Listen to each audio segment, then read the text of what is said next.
जो next practical जो है हमारा वो है variation of magnetic field with distance along the axis of a circular coil carrying current and to estimate from it the radius of the coil.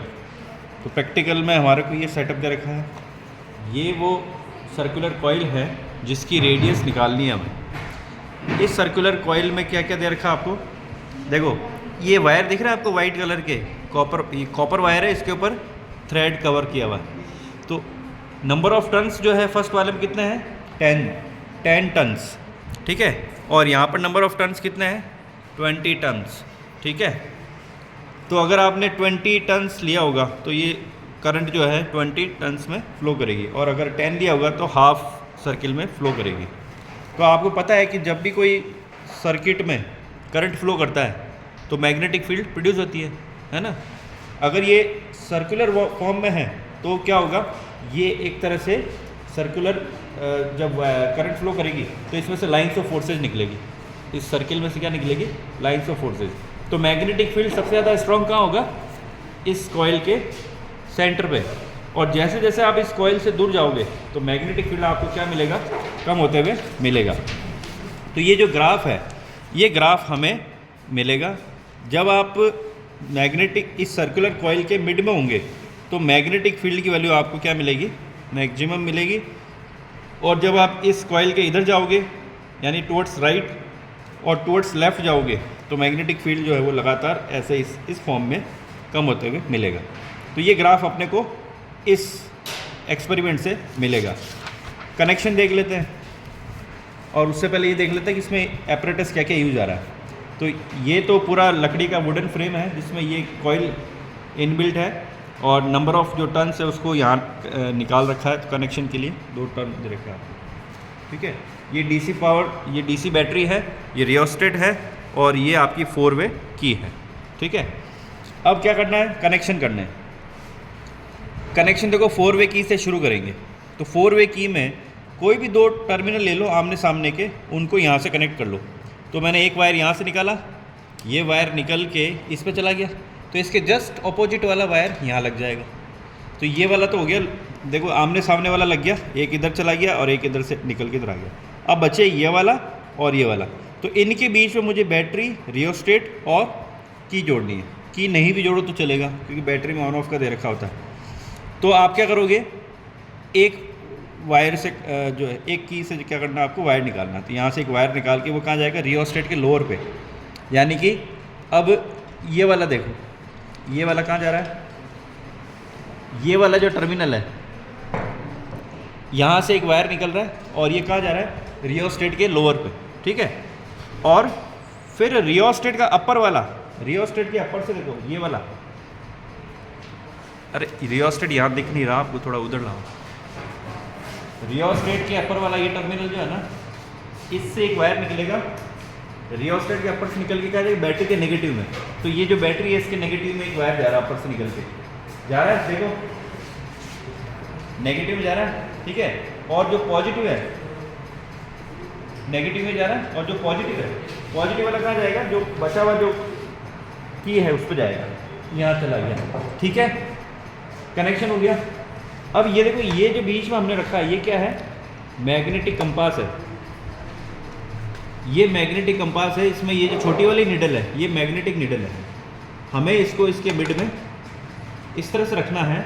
ये important चीज़ है, वो समझ लेना कि जब आपने मैग्नेटिक कंपास को बीच में रख दिया तो एक तो ये इस कॉइल के मिड में रहना चाहिए, एकदम सेंटर पे, है ना।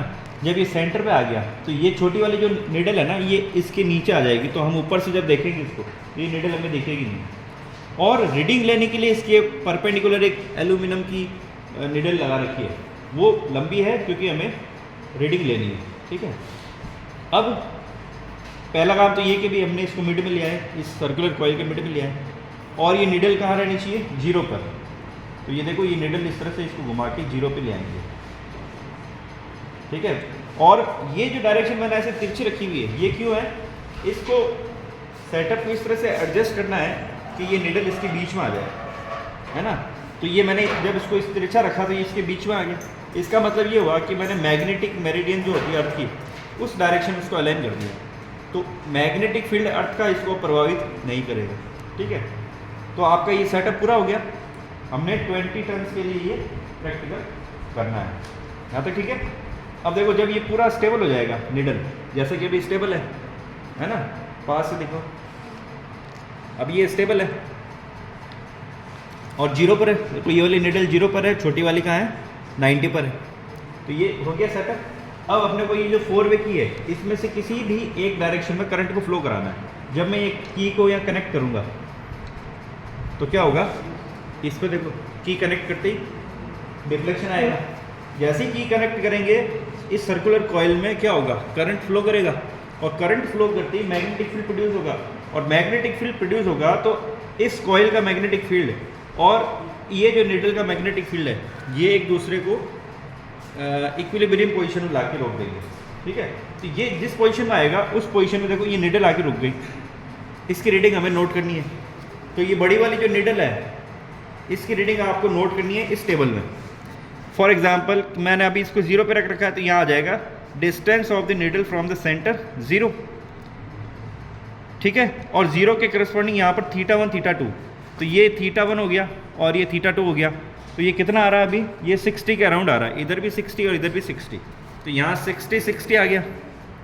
अब ये कह रहा है रिवर्स डायरेक्शन, तो रिवर्स डायरेक्शन कैसे आएगी, ये जो की है इसको खोलो, खोलने के बाद में ऑपोजिट डायरेक्शन में इसको लगाओगे तो ये ऑपोजिट डायरेक्शन में लग गई। देखो निडल फिर से अब डायरेक्शन चेंज कर चुकी, फिर से रीडिंग आएगी। अभी देखो लगभग वही आ रही रीडिंग 60 60, तो यहाँ भी 60, यहाँ भी 60, यहाँ भी 60, यहाँ भी 60, तो चारों रीडिंग होगी 60, यानी चारों का एवरेज भी क्या आएगा 60 आएगा।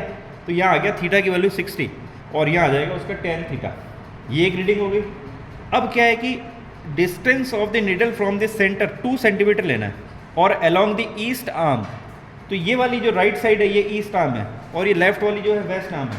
तो ईस्ट आर्म में 2 सेंटीमीटर आपको इसको स्लाइड करना है। तो स्लाइड कैसे करेंगे, इसके ऊपर एक स्केल दे रखी है, ये तो है 0। अब मैं जब इसको यहाँ स्लाइड करूँगा तो ये जो 2 दिख रहा है यहाँ पर, ये 2 इस 0 की पोजीशन पे आ जाएगा।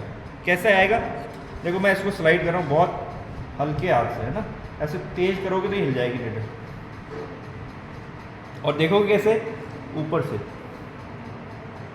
तो ये देखो ये 2 सेंटीमीटर मैंने इसको सरका दी। अब रीडिंग देखो क्या आ रही है, 60 और 50 से, मतलब 60 से कम हो गई रीडिंग, लगभग 58 है। तो हमने क्या किया, ये जो हमारी डायरेक्शन दूसरी वाली थी इधर आ जाएगी 58, ठीक है, और पहली वाली डायरेक्शन में लाना है तो इस की को यहाँ पर लगा दो और फिर से वहाँ पर रीडिंग अपने को नोट करनी है। ठीक है, तो लगभग वही आएगी 58 के अराउंड। अब क्या करना है, ये चारों रीडिंग आ गई तो इसको फिर से क्या करोगे, एवरेज निकाल लोगे, तो एक थीटा आ जाएगा, उसका फिर से tan थीटा निकालना है ना। तो 2 सेंटीमीटर के लिए ले लिया, इसी प्रकार से 4 के लिए लेना है, फिर से स्लाइड करो, 4 के लिए लेना है, फिर 6 8 10 12 इस तरह से। तो आपकी यहाँ पर हो गई 7 रीडिंग 0 को मिलाते हुए, यानी 6 रीडिंग इधर हो गई।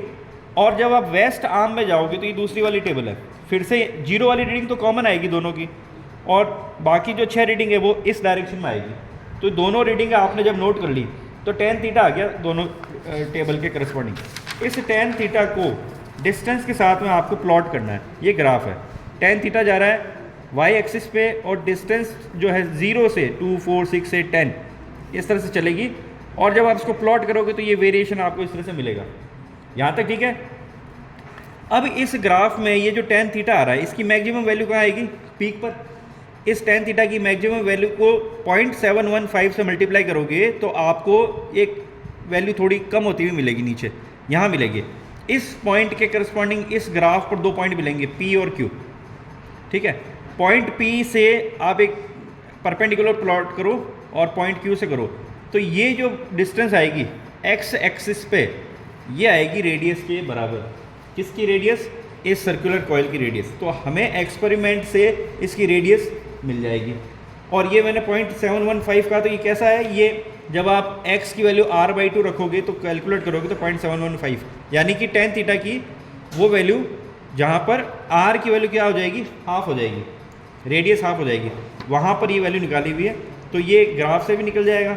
और आपको वेरीफाई करना है कि क्या ये सही है कि नहीं, तो एक वायर, एक थ्रेड लो और उस थ्रेड को इसके ऊपर क्या करो, बांध के देख लो। तो थ्रेड बांधोगे तो क्या आएगा, सरकमफ्रेंस आ जाएगी, परिधि आ जाएगी।